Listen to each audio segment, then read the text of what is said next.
မင်္ဂလာပါခင်ဗျာကျွန်တော်ရဲ့ YouTube channel မှာကြိုဆိုလိုက်ပါတယ်ဒီဗီဒီယိုဖိုင်လေးမှာကတော့ကျွန်တော်တို့ 1HD engine နဲ့ပတ်သက်ပြီးတော့ဘယ်လိုအစိတ်ပိုင်းတွေပါဝင်နေလဲပြီးလို့ရှိရင်ဘယ်လိုပုံစံမျိုးဖွဲ့စည်းတည်ဆောက်ထားလဲဆိုတဲ့ဟာကိုဘုဒ္ဓရာအနေနဲ့ရှင်းပြပေးချင်ပါတယ်ကျွန်တော်ဒီ engine မှာဆိုလို့ရှိရင်တော့တိုင်မင်ဘတ်နဲ့အဓိကအသုံးပြုထားတာပဲဖြစ်ပါတယ်ကျွန်တော်ဒီရဲ့ကာဘာကိုခွာလိုက်တယ်ဆိုရင်အတွင်းထဲမှာတိုင်မင်ဂီယာတွေရှိမယ်အဲ့ဒီတိုင်မင်ဂီယာတွေကနေပြီးတော့မှဒီမှာ injection pan ရှိမယ်အဲ့ဒီ injection pan ရဲ့ဒီပေါ့နော်ဒီပူလီရဲ့အတွင်းထဲမှာဆိုလို့ရှိရင်ဒီ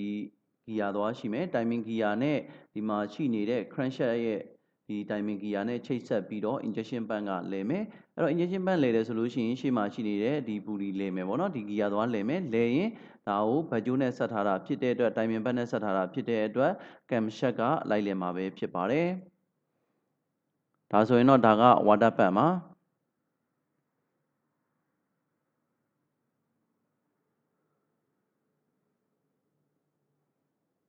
ဒီ engine အမျိုးအစားကတော့အနည်းငယ်တော့ရှိကြပါတယ်ဥပမာကျွန်တော်2000မတိုင်ခင်လောက်က engine ဖြစ်တဲ့အတွက်ဒီပေါ့နော်ဒီနောက်ပိုင်း model တွေမှာတော့ 180ကဒီ EF5 ပုံစံမျိုးပြောင်းပါပြီဒါပေမဲ့အရင် model တွေတော့ဆိုလို့ရှိရင်တော့ဒီမှာသူကလေပိုက်တွေနဲ့အဓိက control လုပ်တာက pneumatic နဲ့ control လုပ်ပါတယ်လေနဲ့အဓိကထိန်းချုပ်ပြီးတော့ဘားတွေဖွင့်ပိတ်လုပ်တယ်ပေါ့နော်အဲ့တော့ဒီမှာဆိုလို့ရှိရင်တော့သူက6လုံးလုံး engine ဖြစ်တဲ့အတွက် injection part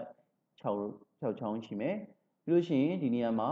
wine filter ကိုတက်မယ်ပေါ့နော် engine wine filter ကိုတက်ပြီးတော့အဲ့ဒီနေရာလေးကတော့ဘာလဲဆိုတော့သူက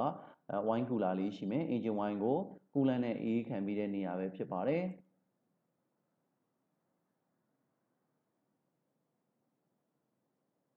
အဲ့တော့ဒါကတော့ကျွန်တော် engine wine တိုင်းတဲ့ gate တံမှာဒီနေရာလေးမှာကျွန်တော်တို့ဒါ fuse ပေါ့နော်ကျွန်တော် mechanical fuse လို့လည်းပြောလို့ရပါတယ်ကျွန်တော်တို့ electrical ပစ္စည်းတွေမှာတစ်ခုခုပေါ့နော်ဒီ short ဖြစ်တာတို့ဘာလို့ဆိုရင်ဖြူရင်ပြတ်ပါတယ် mechanical ပစ္စည်းဆိုလို့ရှိရင်လည်းအဲ့လိုပါပဲ engine တွေက overheat ဖြစ်တယ်ဆိုလို့ရှိရင်ဒီမှာရှိနေတဲ့ဖြူလေးတွေပွင့်ထွက်ပါတယ် overheat အရန်ကိုများလာတဲ့အချိန်မှသာပွင့်ထွက်တာပါပုံမှန်အခြေအနေနဲ့ဆိုလို့ရှိရင်တော့ပွင့်မထွက်ပါဘူးဒါတော့ engine မပျက်စီးအောင်ပေါ့နော်ကာကွယ်ပေးတဲ့ပုံစံမျိုးလေးပါဒါကတော့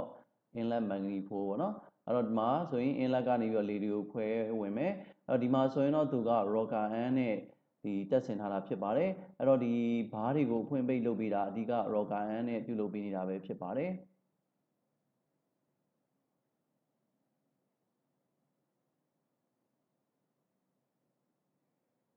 ဒါကတော့ကျွန်တော်တို့ alternator လို့ခေါ်တဲ့ dynamo ပါဒါကတော့ကျွန်တော်တို့ rocker arm တွေနဲ့ဘားတွေကိုဖွင့်ပိတ်လုပ်ပေးတာပဲဖြစ်ပါတယ်အဲ့တော့ကျွန်တော်တို့ဒီမှာဆိုလို့ရှိရင်အဓိကပေါ့နော်ဒီဘားတွေကိုဖွင့်ပိတ်လုပ်ပေးဖို့အတွက်ကဒီ cam shaft ကနေပြီးတော့မှဒီ rocker arm တွေကိုတွန်းမယ်အဲ့ဒီမှာမှဘားကဖွင့်ပိတ်ဖြစ်မယ်အဲ့တော့ကျွန်တော်တို့ဒီနေရာမှာဒီပေါ့နော်ဘား clearance ကိုတိုင်းဖို့အတွက်ကကြတော့ဘယ်လိုလုပ်ရလဲဆိုတော့ဒီနေရာမှာကျွန်တော်တို့ဒီ roller လေးနဲ့ဒီ cam shaft ရဲ့ cam ပေါ့နော်အဲ့ဒီကြားထဲမှာ feeler gauge ကိုထည့်မယ်အကြမ်းမြင်ပေါ့နော်ကျွန်တော်တို့ engine တော်တော်များများမှာကတော့ဒီဒီဇယ်တွေမှာဆိုလို့ရှိရင်တော့သူက inlet ကို20 exhaust ကိုတချို့ကြ40တချို့ကြတော့50ပေါ့နော်ဒါကတော့ engine ရဲ့သတ်မှတ်ချက်ရှိပါတယ်အဲ့တော့20 50ဆိုပြီးတော့လည်းပြောလို့ရတယ်ပေါ့နော်20 50ဆိုတာကတော့ဒီ inlet မှာ 0.2 ပေါ့နော် mm exhaust မှာ 0.5 mm ထားပြီးတော့ဒီသူ့ရဲ့ clearance ကိုထားပြီးတော့တက်ချင်တာပဲဖြစ်ပါတယ်အဲ့ဒါကတော့ဘယ်လိုပုံစံမျိုးနဲ့ဒီချိန်ညှိလို့ရလဲဆိုတော့သူ့မှာကျွန်တော်တို့ဒီ adjust လုပ်လို့ရတဲ့နေရာလေးပါပါတယ်အဲ့ဒီ adjust လုပ်လို့ရတဲ့နေရာလေးကိုပဲကျွန်တော်တို့ဒီဘောနော်ဂွာနဲ့ကျွန်တော်တို့ဒီ screwdriver မိုင်းနဲ့ထည့်ပြီးတော့ adjust လုပ်လို့ရပါတယ်ဥမာအနေနဲ့ပေါ့နော်ကျွန်တော်တို့ဒီမှာဆိုလို့ရှိရင် net ရှိတယ်ပေါ့နော်ဒီ net ကဒါ lock ချထားတဲ့ net ပေါ့နော်အဲ့တော့ဒါကိုအရင် short လိုက်မယ် short လိုက်ပြီးရင်ကျွန်တော်တို့ဒီကြားထဲမှာ feeler gauge ကိုထည့်ပြီးတော့ကိုလိုချင်တဲ့ဟာက 0.2 လား 0.5 လားပေါ့နော်အဲ့ဒီဟာကိုထည့်ထားပြီးတော့ဒီမှာရှိတဲ့တိုင်ကိုကျွန်တော်တို့ screwdriver မိုင်းနဲ့ဒီကြက်ပေးမှလားခြောင်ပေးမှလားပေါ့နော်အဲ့ဒါပြီးသွားရင်တော့ဒီနေရာကို screwdriver နဲ့ထောက်ထားမယ်ပြီးလို့ရှိရင်ဒီ net ကိုကြက်ပြီးတော့ lock ချပေးရမှာပဲဖြစ်ပါတယ်ဒါကတော့ကျွန်တော်တို့ဒီrocker arm တွေမှာဘယ်လိုပုံစံမျိုးနက်တွေနဲ့ဒီဘားတွေကိုပေါ့နော်adjust လုပ်လို့ရလဲဆိုတဲ့ဟာကိုဘား clearance ကိုချိန်ညှိလို့ရလဲဆိုတဲ့ဟာကိုပြသထားတာပဲဖြစ်ပါတယ်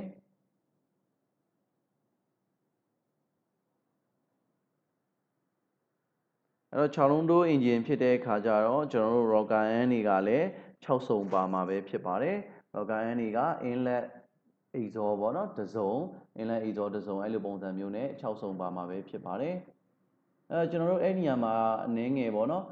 ထပ်ပြီးတော့ကြည့်လို့ရတဲ့အပိုင်းလေးတွေကဆိုလို့ရှိရင်เนาะကျွန်တော်တို့ဒီမှာဆိုလို့ရှိရင်အတွင်းထဲမှာ cam shed တွေရှိမယ်ဒီမှာဒါ cam shed ပေါ့နော် cam shed မှာဆိုလို့ရှိရင်ဒီ roller နဲ့ဒီ cam shed cam ဘူးကဒီ cam ဘူးကတွန်းပြီးတော့ roller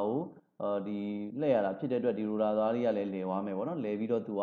တွန်းခံရမယ်အဲ့အတွက်ကိုဒီနေရာမှာ engine wine က engine နှိုးတဲ့အခါမှာရောက်နေမှာပဲဖြစ်ပါတယ်